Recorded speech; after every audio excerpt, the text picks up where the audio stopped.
Hospitals have a way of swallowing time. The walls never change, the lights never dim, and the air always smells faintly of antiseptic and something metallic underneath. I had been sitting in that same hard vinyl chair for 3 nights straight, watching my husband Daniel sleep in the bed beside me. Or at least, he was supposed to be sleeping. The monitor beeped in a steady rhythm, reassuring and yet suffocating at the same time. Daniel's face was pale, his lips slightly parted under the oxygen mask. The doctors said he was weak, that he needed rest, that I shouldn't expect him to talk much. So I didn't. I just sat, held his hand, and reminded myself of the vows we had made, in sickness and in health. But I was beginning to wonder if I was the only one still keeping them.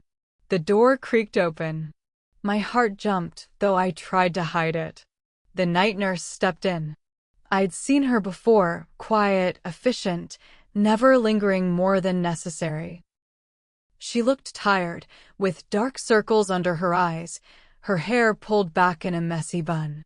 She checked the 4-line, adjusted the drip, tapped something into the monitor. I expected her to leave just as quickly. But instead, she leaned slightly closer, not toward Daniel, but toward me. Her eyes didn't meet mine. Her lips barely moved. Don't trust him.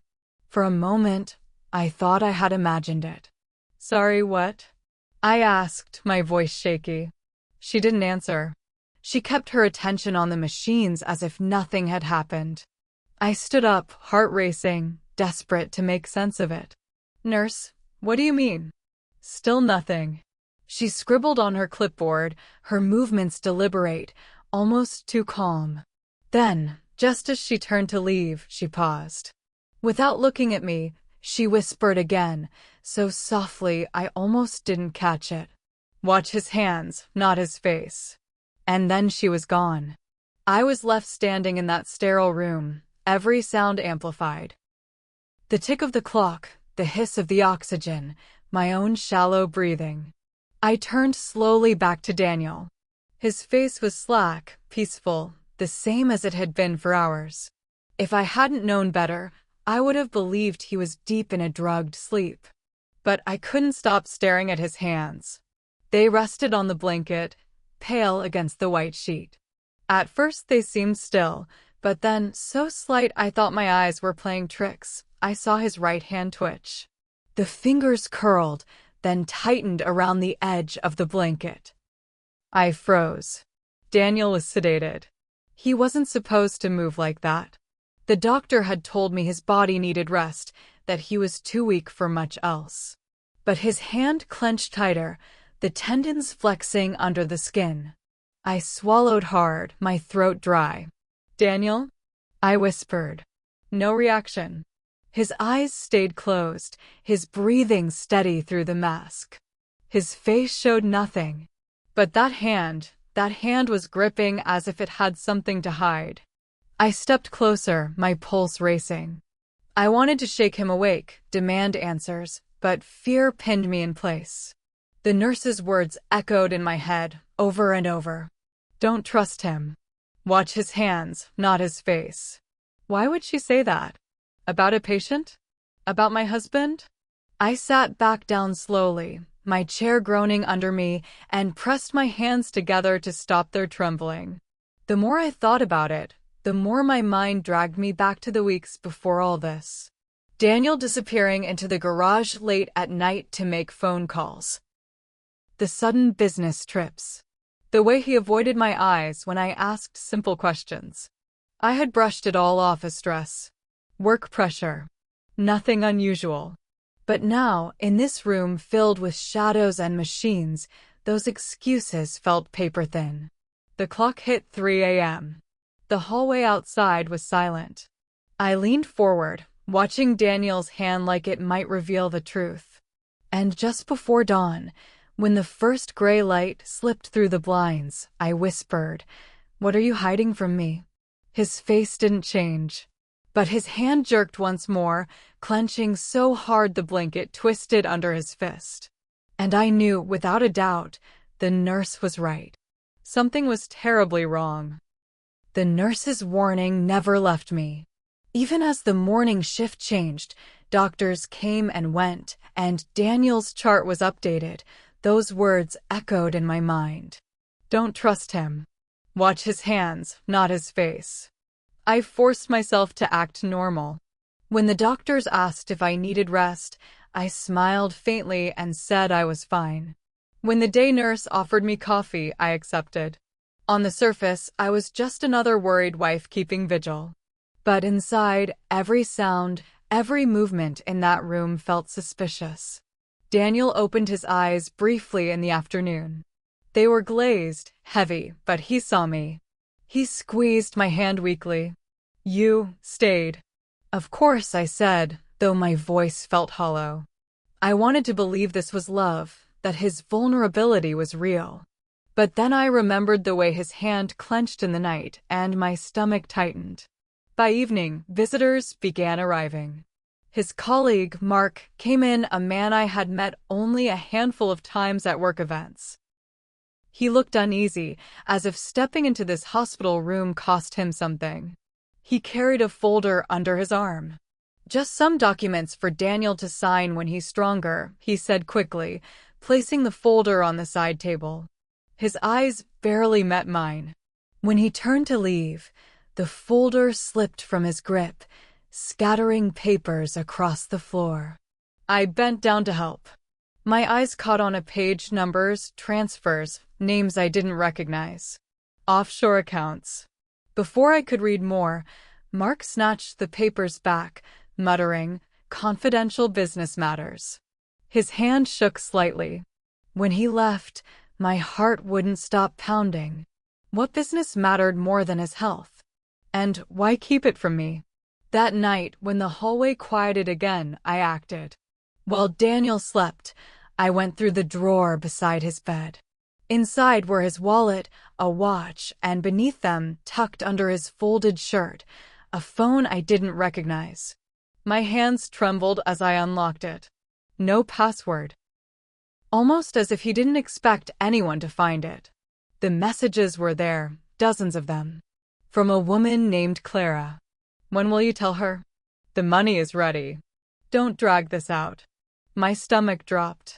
I looked over at Daniel, his face slack in feigned weakness. But his hand, even in sleep, it twitched, gripping the sheet once more. The nurse hadn't lied. And I was beginning to realize I had been living beside a stranger. I couldn't sit still after what I had seen on that phone. The words on the screen burned into my mind. The money is ready. Don't drag this out. By morning, my exhaustion turned into something sharper: determination. I needed answers. When Daniel stirred awake, I didn't wait. Who is Clara? I asked, holding the phone in my lap. His eyes flickered open, confusion playing across his face before he forced a weak smile. What are you talking about? Don't do that, I snapped, my voice trembling more than I wanted. Don't act like I'm imagining things. I saw the messages. I saw the documents Mark dropped. He pushed himself up slightly, his breathing uneven. You went through my things? You're tired, Emily. You're seeing what you want to see. No, I stood now, my hands gripping the bed rail. I'm seeing what's right in front of me. You've been lying. About your work. About her. His expression hardened, the fragile patient act slipping away. Be careful, he warned, his voice low. You don't understand what you're involving yourself in. The words chilled me. This wasn't the voice of a man fighting for his life. It was the voice of someone cornered. The door opened then, and the same night nurse stepped in. She paused, sensing the tension instantly. Her eyes landed on the phone in my hands, then on Daniel's clenched jaw. Everything all right here? She asked carefully.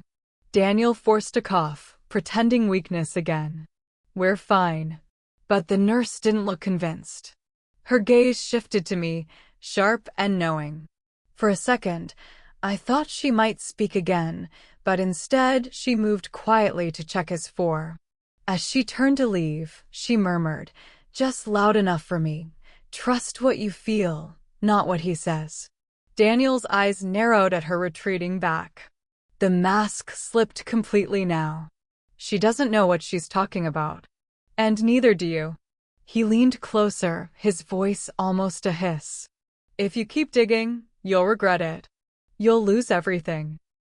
I stepped back, my heart racing, but something inside me shifted. The fear was still there, yes, but so was clarity. For years I had brushed off late nights, unanswered questions, small lies. Now I saw them for what they were, a pattern. A manipulation. I looked at him one last time, his hand still gripping the blanket like a tell he couldn't control. I'm done being blind, I whispered. And for the first time, he didn't smile. I didn't sleep that night.